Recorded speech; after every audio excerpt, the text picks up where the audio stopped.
The town of Inglewood had always been a quiet, uneventful place, nestled between dense forests and rolling hills. But that was before the messages started. Sarah, a pragmatic high school teacher, had come to Inglewood 5 years ago seeking peace. She enjoyed the solitude, her days a routine of teaching, reading, and evening strolls through the woods.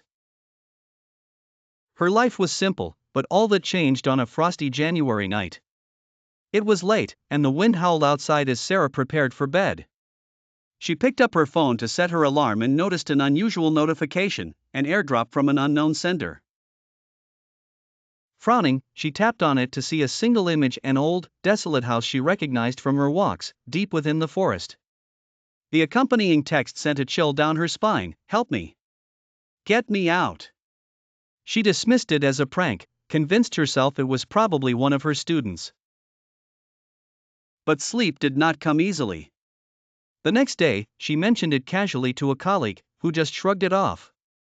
Still, the image lingered in her mind. Curiosity piqued and concern growing, Sarah decided to look for the house after school was over. As she ventured deeper into the woods, the towering trees blocked out the sun, and an eerie silence enveloped her. It was as if the forest itself was holding its breath. Finally, she found it, the house from the picture. Dilapidated and shrouded in overgrowth, it looked abandoned. With trepidation, she approached and pushed open the creaking door.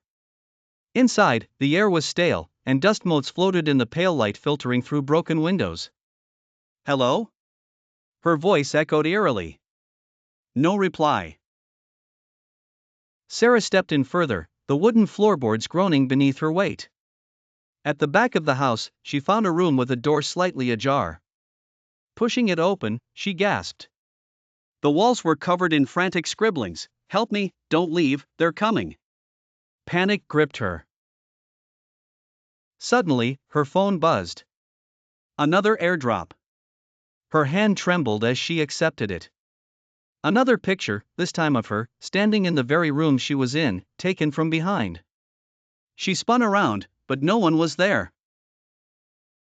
Heart pounding, she backed away, desperate to leave.